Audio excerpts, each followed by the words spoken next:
Professor doctor Bhanu Pratap जी, आपके पास आऊँगा। आपको क्या लगता है कि वास्तव में जैन जी, छात्र, युवा या भारत का युवा, इसे लेकर आप क्या कहेंगे और इस पूरे प्रकरण को लेकर आप क्या सोचते हैं, और वास्तव में इस आधुनिक भारत को आज किस चीज़ की आवश्यकता है इस भारत के युवा से?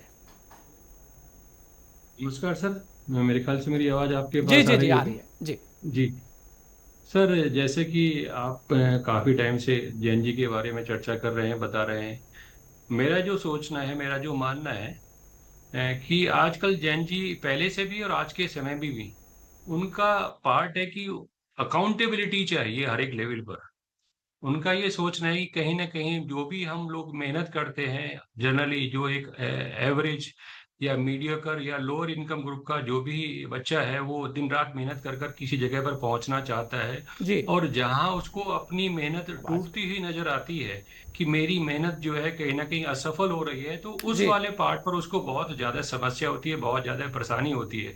और वो जो स्टार्टिंग पॉइंट है, जैसे कि पढ़ाई करने के बाद नौकरी के बारे में या डॉक्टर बनना, इंजीनियर बनना, ये तो उसका जी, उसका स्टार्टिंग फेस लोग है। हटाओ बीच उस में। स्टार्टिंग फेस में जो है वो बच्चा फिर उसके बाद वहां पर कर कर अपने फिर समाज में, फिर देश निर्माण में उसका योगदान रहता है।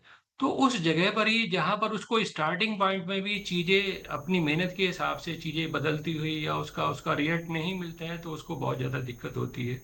तो आज का समय में जो युवा है काफ़ी जागरूक है, आईटी का ज़माना है। हम्म। तो उस रेस्पेक्ट में वो कहीं न कहीं अपने जो मेहनत है, जो उसने किया है, उसको कहीं न कहीं सोचता है कि मेरा भविष्य इस तरीके से बन सकता है। ख़ास तौर से जो मीडियोकर जो युवा वर्ग है, जो जिसका अपना फाइनेंशियल कंडीशन बहुत अच्छी नहीं है और वो मेहनत से ही सब कुछ करना चाहता है, और जहीं जहाँ पर उसको अपनी मेहनत टूटती हुई या खराब होती हुई नजर आती है, तो फिर उसका आत्मविश्वास जो है वो टूट जाता है और फिर उसको कुछ समझ नहीं आता, और फिर वो इस टाइप से आंदोलन या फिर और भी जो भी चीजें हैं उस टाइप से वो उस डायरेक्शन में बढ़ जाता है, ऐसा मैं।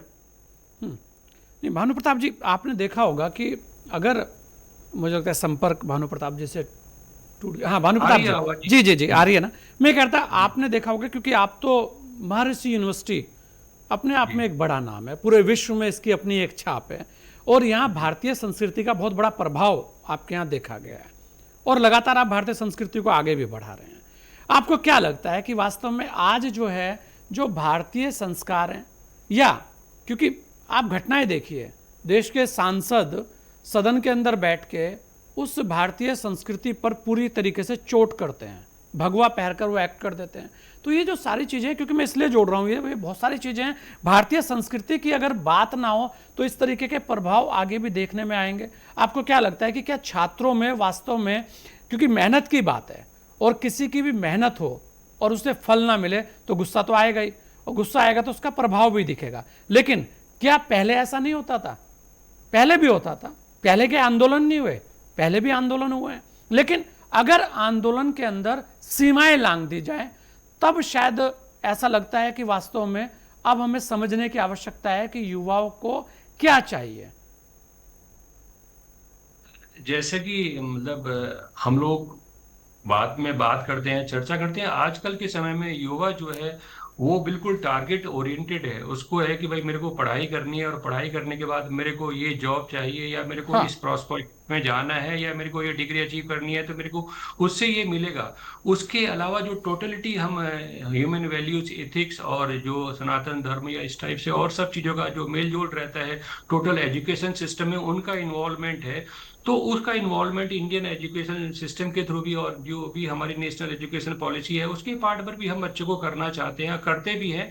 बट वो कहीं ना कहीं उस बच्चा जो है उसके अंदर जो उसकी प्रायोरिटी है, प्रायोरिटी वाले पार्ट पर वो कहीं ना कहीं टोटलिटी में कुछ चीजें मिस हो जा रही है। जैसा कि हम लोग के अपने महर्षि यूनिवर्सिटी में भी हम लोगों का पार्ट है कि भाई बच्चों के पार्ट पर भी हम यहाँ पर मॉर्निंग में 20 मिनट्स मेडिटेशन का रहता है, शाम को भी 20 मिनट मेडिटेशन का रहता है, कि जिससे कि बच्चा जितना ज्यादा शांत रहेगा और उस शांत के साथ ही फिर वो अच्छा अपना फ्यूचर को बिल्डअप कर सकता है अपने एजुकेशन में भी, और समाज के निर्माण में भी, और देश के निर्माण में भी।